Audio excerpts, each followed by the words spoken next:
رات گہری ہو چکی تھی۔ گاؤں کی گلیاں سنسان اور خاموش تھیں۔ بس کہیں کہیں کتوں کے بھونکنے کی مدھم آواز سنائی دے رہی تھی۔ ہینا کے دل کی دھڑکن تیز تھی، جیسے سینے سے باہر آ جائے گی۔ اس میں اپنے چھوٹے سے کپڑے کے تھیلے میں 2 جوڑے کپڑے اور اپنی الماری سے چوری چھپے نکالا ہوا زیور رکھا تھا۔ زیور وہی تھا جو اس کی ماں نے جہیز کے لیے سالوں پہلے تیار کیا تھا۔ مگر ہینا کے ذہن میں اب شادی کے وہ خواب نہیں تھے جو ماں نے دیکھے تھے۔ اس کے خواب میں صرف ایک ہی چہرہ تھا، اکرم کا۔ اکرم جو اس کے گھر میں پچھلے 2 سال سے ملازم تھا۔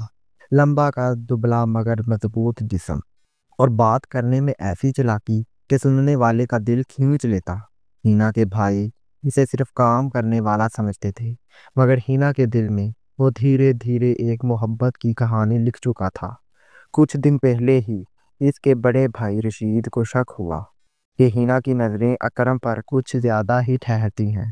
پھر وہ دن آیا جب بھائیوں نے ہینا پر کھلم کھلا نظر رکھنا شروع کر دی۔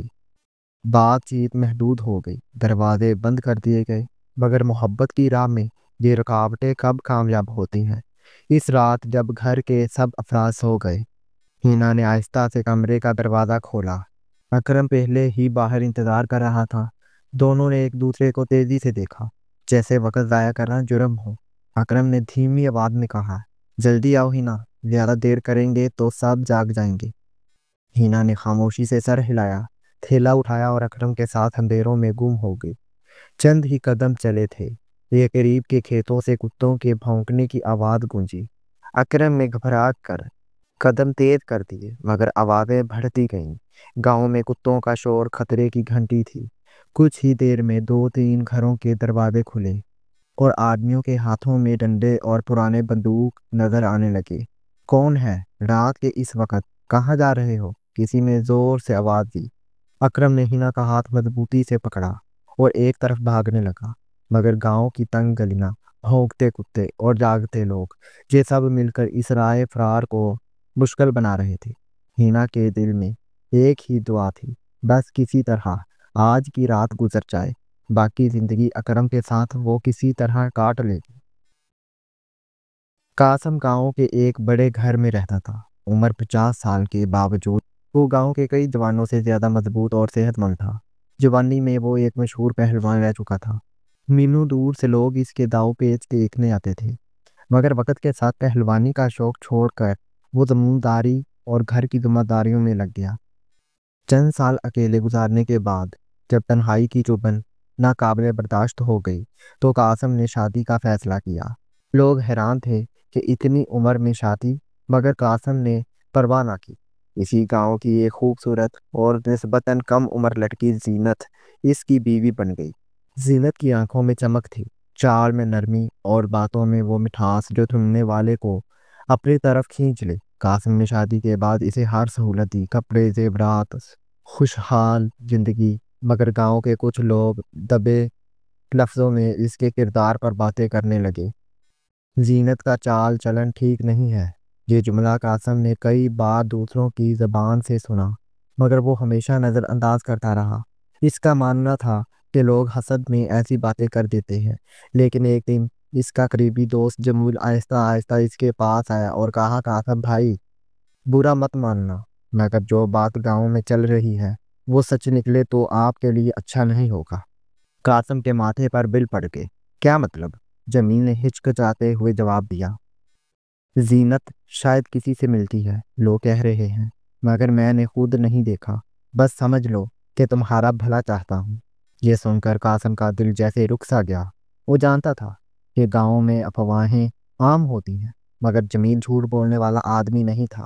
اس رات قاسم دیر تک جاگتا رہا، اپنے ذہن میں بیوی کے چہرے کو بار بار دیکھتا، سوچتا کہ کیا واقعی یہ سب ممکن ہے۔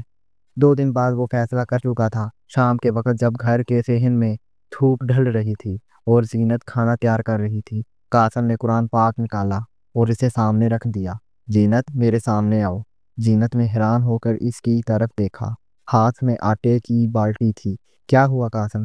قاسم نے گہری نظر سے دیکھا اور سخت لہجے میں کہا، اس قرآن پر ہاتھ رکھ کر قسم کھاؤ کہ تمہارا کسی غیر مرد سے کوئی تعلق نہیں ہے۔ زینت کے چہرے کا رنگ بدل گیا۔ یہ کیسی باتیں کر رہی ہیں آپ؟ لوگ جھوٹ بولتے ہیں۔ قاسم نے اس کی آنکھوں میں جھانکا اور محسوس کیا کہ اس کے لہجے میں ہچکچاہٹ ہے اور وہ آنکھیں سیدھی نہیں کر پا رہی۔ اس لمحے قاسم کے دل میں شک اتر گیا، جیسے زہر دھیرے دھیرے پھیلتا ہے۔ وہ جانتا تھا کہ اگر سچ جاننا ہے تو اسے خود حقیقت تک پہنچنا ہوگا، اور یہ تلاش اسے ایک ایسی کہانی میں لے جائے گی جس کا ایک سرا ہینا اور اکرم کی رات کی بھاگ دوڑ سے جڑا ہوگا۔ قاسم کے دل میں اب ایک ہی بات گونج رہی تھی، زینت کی آنکھوں کی وہ جھجک، وہ لرزتا ہوا لہجہ جو ایک بیوی کے اعتماد سے میل نہیں کھاتا تھا۔ اس رات اس نے کھانا بھی ٹھیک سے نہ کھایا۔ زینت خاموشی سے کمرے میں چلی گئی اور وہ صحن میں بیٹھا لمبے لمبے سانس لیتا رہا۔ صبح سویرے گاؤں میں ہلچل مچ گئی۔ ایک آدمی ہانپتا ہوا قاسم کے گھر کے دروازے پر آیا اور بولا، قاسم بھائی، سنا آپ نے؟ ہینا، وہ رشید کی بہن، آدھی رات کو اکرم کے ساتھ بھاگ گئی۔ قاسم نے چونک کر اس کی طرف دیکھا۔ کیا کہہ رہے ہو تم؟ جی، پورا گاؤں جاگ اٹھا تھا۔ کتوں کے بھونکنے پر لوگ باہر نکلے۔ کچھ نے دونوں کو کھیتوں کی طرف بھاگتے دیکھا مگر پکڑ نہیں پائے۔ رشید اور اس کے بھائی پاگلوں کی طرح تلاش کر رہے ہیں۔ قاسم کے ذہن میں بجلی سی دوڑ گئی۔ اکرم کا نام وہ جانتا تھا، گاؤں کے ایک گھر کا ملازم، تیز ترار اور باتونی۔ اس نے سوچا، یہ اکرم کیا زینت کے بارے میں جو باتیں چل رہی ہیں ان سے بھی جڑا ہو سکتا ہے؟ دن چڑھنے تک گاؤں میں لوگ جھنڈ کی شکل میں باتیں کر رہے تھے۔ رشید غصے سے آگ بھگولا، ہر شخص سے پوچھ رہا تھا کہ کسی نے کچھ دیکھا ہے۔ اس کی آنکھوں میں شرمندگی اور غصہ دونوں تھے۔ شام کو قاسم چھپکے سے گاؤں کے پرانے چبوترے پر گیا جہاں کچھ لوگ اکٹھے بیٹھے تھے۔ وہاں اس نے ایک بڑے چرواہے کو سنا، میں نے کئی بار اکرم کو گاؤں کی عورتوں سے ہنسی مذاق کرتے دیکھا ہے۔ یہ ہینا کا قصہ تو بس سامنے آ گیا، ورنہ؟ قاسم نے بات کاٹ دی۔ ورنہ کیا؟ بوڑھے نے قاسم کی طرف دیکھ کر کہا۔ ورنہ قاسم بھائی، کچھ دن پہلے میں نے اکرم کو آپ کے گھر کے قریب بھی دیکھا تھا۔ شام کے وقت زینت صحن میں تھی، دونوں کے چہروں پر مسکراہٹ تھی۔ یہ سن کر قاسم کے دل میں شک کا کانٹا اور گہرا اتر گیا۔ زینت کا اکرم سے تعلق؟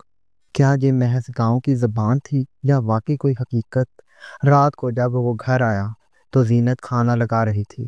قاسم نے اس کے قریب جا کر آہستہ سے کہا، اکرم کو جانتی ہو تم؟ زینت چونکی، پلیٹ ہاتھ چھوٹتے چھوٹتے بجی۔ اکرم؟ کون اکرم؟ قاسم نے مسکرا کر کہا، وہی جو آج پورے گاؤں میں مشہور ہو گیا ہے، ہینا کے ساتھ بھاگنے والا۔ زینت کے چہرے پر لمحے بھر کو ایک سایہ تھا لہرایا۔ قاسم کی آنکھوں نے وہ سب دیکھ لیا جو الفاظ نہیں بتا سکتے تھے۔ اس لمحے اسے یقین ہونے لگا کہ ہینا اور اکرم کی رات کی کہانی اس کی اپنی زندگی کا ایک بھید کھولنے والی ہے۔ گاؤں کے لوگ اب دو باتوں میں الجھے ہوئے تھے۔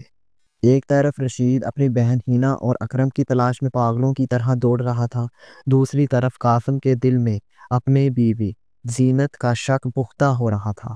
ہر گزرتا لمحہ اسے اس طرف دھکیل رہا تھا کہ وہ حقیقت اپنی آنکھوں سے دیکھے، ورنہ اندر کا زہر اس کی روح کو کھا جائے گا۔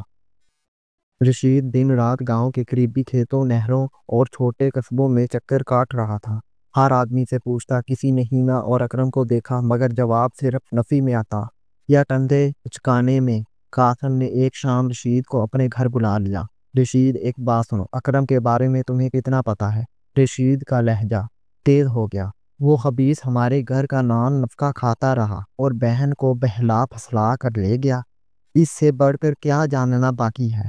قاسم نے گہری نظر سے اسے دیکھا اور آہستہ سے کہا، کیا تمہیں معلوم ہے کہ اکرم تمہاری بہن سے پہلے بھی گاؤں کی کچھ عورتوں سے قریبی تعلق رکھ چکا ہے؟ رشید چونک گیا۔ کس صورت سے؟ قاسم نے بات گھما دی۔ یہ میں اس وقت بتاؤں گا جب یقین ہو جائے، لیکن ایک بات طے ہے، اکرم کا ماضی صاف نہیں ہے۔ رشید کے جانے کے بعد قاسم نے خاموشی سے ایک پرانے واقف کار کو بلایا جو گاؤں کا سب کچھ جاننے والا آدمی تھا۔ شرافت نے قاسم کو بتایا، بھائی، میں نے کئی بار اکرم کو آپ کے صحن کے آس پاس دیکھا ہے، اور ایک دفعہ معاف کرنا، میں نے زینت بھابھی کو بھی اس سے بات کرتے دیکھا۔ دونوں کے چہروں پر ایسی مسکراہٹ تھی جو کسی انجان سے نہیں، کسی جان پہچان والے سے ہوتی ہے۔ یہ سن کر قاسم کا دل دھڑکنے لگا۔ شک اب یقین میں بدلنے کے قریب تھا۔ اسی رات گاؤں کے باہر سے خبر آئی کہ ایک چھوٹے قصبے میں ہینا اور اکرم کو کسی نے دیکھا ہے۔ رشید نے بندوق اٹھائی اور چند آدمیوں کو ساتھ لے کر نکل گیا۔ قاسم بھی خاموشی سے ان کے پیچھے چل پڑا۔ قصبے میں پہنچ کر جب سب نے تلاش شروع کی تو ایک پرانے سرائے کے قریب اکرم تنہا دکھائی دیا۔ ہینا وہاں موجود نہیں تھی۔ رشید غصے سے اس پر جھپٹ پڑا مگر قاسم نے روک دیا۔ پہلے بات سنو۔ اکرم مار کے خوف سے کانپ رہا تھا مگر قاسم کی آنکھوں کی تپش کسی اور ہی حساب کی گواہی دے رہی تھی۔ اکرم، تم نے صرف ہینا کو نہیں بہکایا ہے نا؟ قاسم نے آہستہ سے پوچھا۔ اکرم کی آنکھیں جھک گئیں۔ وہ جانتا تھا کہ جھوٹ بولنے سے پہلے ہی قاسم اس کی چالاکی بھانپ لے گا۔ رشید حیران کھڑا تھا، قاسم کا مطلب سمجھ نہیں پا رہا تھا مگر قاسم کے لیے یہ لمحہ آخری کڑی کو جوڑنے والا تھا۔ ہینا اور اکرم کی بھاگنے کی کہانی اور اس کی اپنی بیوی زینت کا رات۔ اکرم قاسم اور رشید کے سامنے بیٹھا کانپ رہا تھا۔ اس کی آنکھوں میں وہ گھبراہٹ تھی جو اس شخص میں ہوتی ہے جس کے جھوٹ کی دیوار گرنے والی ہو۔ قاسم نے ٹھنڈے مگر کٹیلے لہجے میں کہا، اکرم، تمہاری اور ہینا کی کہانی تو سب جان گئے ہیں لیکن میں وہ کہانی جاننا چاہتا ہوں جو ابھی تک کسی کو نہیں پتا۔ اکرم نے سر جھکا لیا، کچھ لمحے خاموش رہا، پھر آہستہ سے بولا، قاسم بھائی، آپ زبردست آدمی ہیں۔ آپ نے میرا برا کبھی نہیں چاہا مگر انسان کمزور ہوتا ہے۔ آپ کی بیوی زینت بی بی، وہ اکثر صحن میں آتی، باتیں کرتی، پہلے ہنسی مذاق پھر باہوں میں باہیں۔ رشید نے حیرت سے قاسم کو دیکھا جیسے یقین نہ آ رہا ہو کہ بات کہاں جا رہی ہے۔ قاسم کے چہرے پر کوئی تاثر نہیں تھا مگر اس کی آنکھوں میں چمکتی سختی بتا رہی تھی کہ وہ یہ سب پہلے ہی دل نے جان چکا تھا۔ اکرم نے ہمت کر کے آگے کہا، میں جانتا ہوں یہ غلط تھا مگر وہ مجھ سے ملتی رہی۔ جب ہینا میرے قریب آئی تو شاید میں پہلے ہی اس راستے پر چل پڑا تھا جہاں سے واپسی ممکن نہیں تھی۔ رشید غصے سے آگے بڑھا مگر قاسم نے ہاتھ اٹھا کر روک دیا۔ مارنے کا وقت بعد میں آئے گا، ابھی سنو۔ قاسم نے اکرم کی طرف جھک کر کہا، اور ہینا کہاں ہے؟ اکرم نے بتایا کہ ہینا قصبے کے ایک پرانے مکان میں چھپی ہے جہاں اس نے اسے عارضی طور پر چھوڑ رکھا تھا تاکہ سامان کا بندوبست کر سکے۔ رشید فوراً آدمی دے کر وہاں دوڑا اور ہینا کو پکڑ کر گاؤں واپس لایا۔ ہینا روتی رہی مگر اس کے آنسو اب کسی کو نرم نہیں کر رہے تھے۔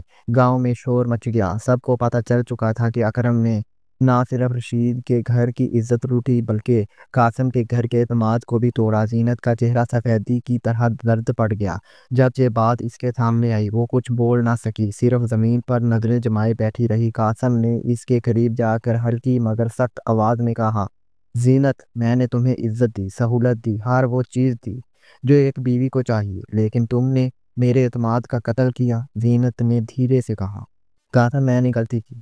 قاسم نے کڑوا ہنس کر کہا، غلطی نہیں، یہ گناہ ہے اور گناہ کا بوجھ معافی سے ہلکا نہیں ہوتا۔ تمہارے لیے میرے گھر میں کوئی جگہ نہیں۔ اسی دن قاسم نے زینت کو طلاق دے دی۔ رشید نے ہینا کو اپنے گھر لا تو لیا مگر اس کی زندگی اب قید سے کم نہ رہی۔ اکرم کو گاؤں کے لوگوں نے پولیس کے حوالے کر دیا اور وہ ہمیشہ کے لیے گاؤں سے مٹ گیا۔ گاؤں میں کئی دن تک اس واقعے کی گونج رہی۔ لوگ ایک دوسرے کو بتاتے رہے کہ محبت اندھی ہو سکتی ہے مگر بے حیائی ہمیشہ انجام کی راہ پر لے جاتی ہے۔ عزت اور کردار ایک بار ٹوٹ جائے تو کبھی واپس نہیں آتے۔ اعتماد سب سے قیمتی سرمایہ ہے۔ رشتے محبت سے نہیں، کردار اور وفا سے مضبوط ہوتے ہیں۔ جو انسان اعتماد توڑ دیتا ہے وہ صرف ایک رشتہ نہیں، اپنی پہچان بھی کھو دیتا ہے۔